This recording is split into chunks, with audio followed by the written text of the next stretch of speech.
Evening everybody, and I'm coming from day one live from my St.Helens studio in Merseyside, UK tonight, looking at top tips for roll down bar and how you can use the Pilates roll down bar to either enhance and improve things like rehabilitation, prehabilitation, or even if you're an athlete, to really challenge yourself and improve your athletic performance. So this is the fuse on the roll down bar, and all the roll down bars are different lengths. So I'm going to be looking at particularly focusing on upper quadrant and posture tonight.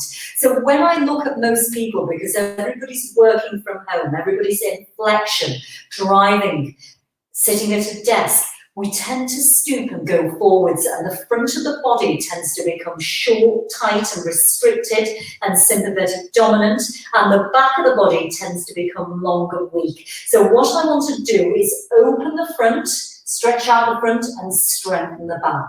Now I'm looking at firing patterns, and I actually want to fire and think of the action of moving the arms through shoulder extension coming from below the shoulder blades. So first of all, I've got two rotating discs which I'm going to use in a moment to challenge me. I'm going to take my feet and knees tight together, and I'm going to squeeze into the midline, and I'm pressing the heel of the hand on the roll down bar. I'm going to spiral the armpits because everything's about bones, shoulder blades back. And all I'm going to do is a gentle press and release. Now, anybody who's done Pilates apparatus before will know how difficult it is. You're not looking for a severe lactic acid response or a crunch and a burn. What you're looking for is eccentric control of the bar. So as the bar goes back to its resting place, that's where you're strengthening the lower part of your traps, or your focus and intention and attention needs to go there. Just a few more. And again, it looks like I'm doing nothing, but I am. Shoulder blades back. And as I'm doing it, I'm keeping the shoulders or the humeral head in their correct placement. I'm feeling the breadth across the collarbone. And for me, because I'm slightly kyphotic, I'm pinching the shoulder blades slightly together and pulling them down. Now, I want to come from an athletic perspective now rather than a physio. So I've got rotating discs, and these will change the reflex from a righting, which means a stable floor surface, to a tilting. So I'm going to stand on the discs. Now my challenge is to keep the discs as still as I can. Shoulder blades back up nice and tall.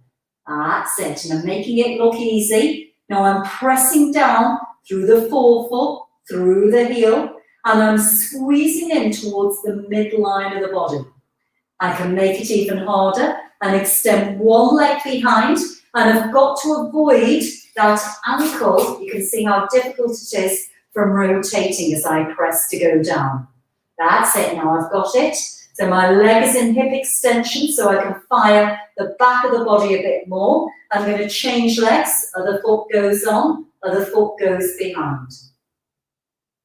That's it, this is my stronger leg, my left leg is my teaching leg. So that's just a few ideas, guys. Pilates apparatus is absolutely fantastic. So if you're going through any sort of injury, prehabilitation or rehabilitation program, this can enhance your recovery. It can enhance your performance. So get in touch if you'd like to have a go of any of my apparatus, either at my St.Helens studio or at my sales studio in Manchester. Because until we take action in life and change what we're doing, we don't know the effect. If we keep doing the same thing, we keep getting the same results. But if we try something different in our eating habits, in our behavior, in our lifestyle, in our exercise habits, by doing something different, that's when you're going to get a different response in your connective tissues. Have a fabulous evening, everybody, and I'll look forward to seeing you tomorrow for day 2 of my roll down bar top tips. Take care.